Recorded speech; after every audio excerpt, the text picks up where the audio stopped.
Je vais peut-être égratigner mes sœurs. Et le devoir que nous avons pour le reste et l'éducation de nos enfants, je demande à toutes les femmes black de garder leur beauté originale. Je sais que ça va un peu vous faire mal. J'ai envie de revoir vos cheveux crépus et votre peau d'ébène. Parce que c'est par là, par l'éducation et la conscience black, que nos enfants vont garder un héritage important. Restez pures et belles comme nos impresses qu'on avait, les impératrices qui avaient Zoulou. On avait des Amazones qui avaient des peaux avec du beurre de karité. On a envie de revoir vos tresses et vos rondeurs originales. Est-ce que, mesdames, vous êtes prêtes à faire ce sacrifice? Non, j'ai pas entendu.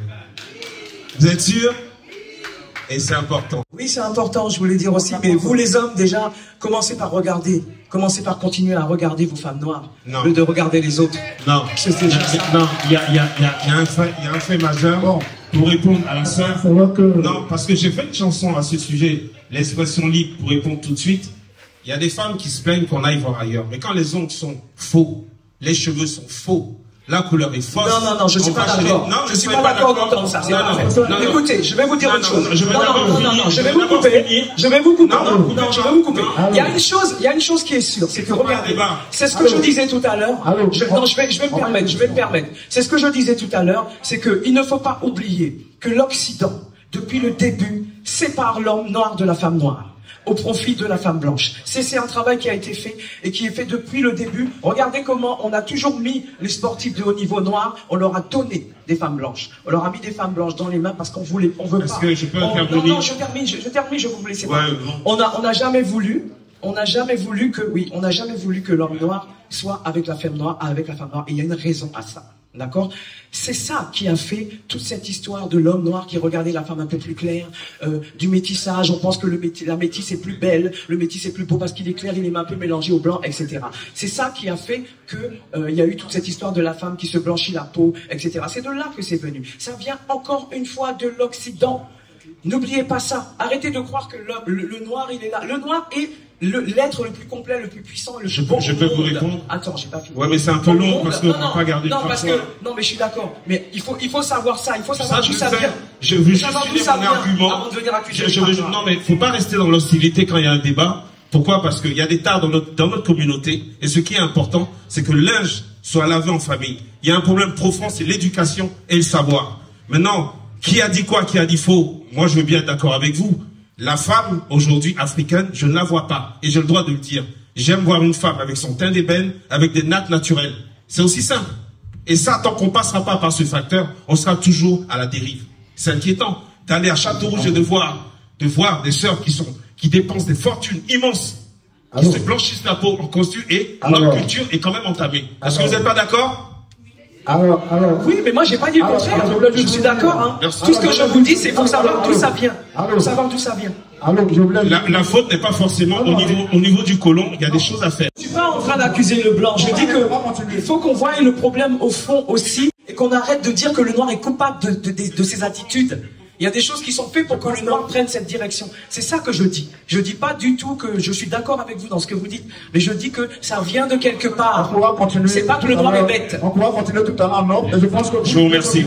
Mais tu se rejoins. Alors, Axel, moi, tout à l'heure, c'est ce que je disais, c'est intéressant. Quand on commence à parler d'un sujet un peu brûlant qui est Black Jesus, ça mène un débat. Et ça, c'est très, très intéressant. Parce que c'est l'objectif aussi. Hein. Il faut qu'on parle, il faut qu'on se parle, il faut qu'on se dise des choses. Hein. Quand on a fait ce projet, je savais bien. Mais moi, je n'ai pas réfléchi quand j'ai donné les thèmes. Hein. Mais pourquoi j'ai donné ces thèmes? Je me suis dit une chose. Quand on arrive en Afrique, je vois tellement d'églises, je vois tellement de gens. Au lieu d'aller travailler, ils sont dans la rue depuis vendredi jusqu'à dimanche pour crier dans la rue Jésus-Christ. Alors je me suis dit, mais il est peut-être africain celui-là. Je ne sais pas, c'est la question que je me suis posée. Donc je me suis dit, bon, on va en parler. Parce que si je me pose la question que je ne trouve pas la réponse, alors je reste à ma racine. Et j'entretiens ma racine qui m'a toujours soutenu. C'est pour ça.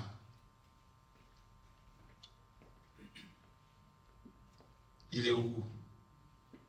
Biggie.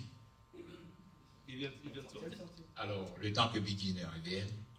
Donc, j'ai aussi chanté dans cette chanson parce que je ne voulais pas. J'ai fait le projet, j'ai fait la musique, j'ai proposé aux frères et aux sœurs d'écrire et de chanter. À un moment, je me suis dit, mais et moi-même, j'ai dit quoi? Donc, j'ai chanté une chanson. Et je demande pardon. Cette chanson qui s'appelle Désobéissance.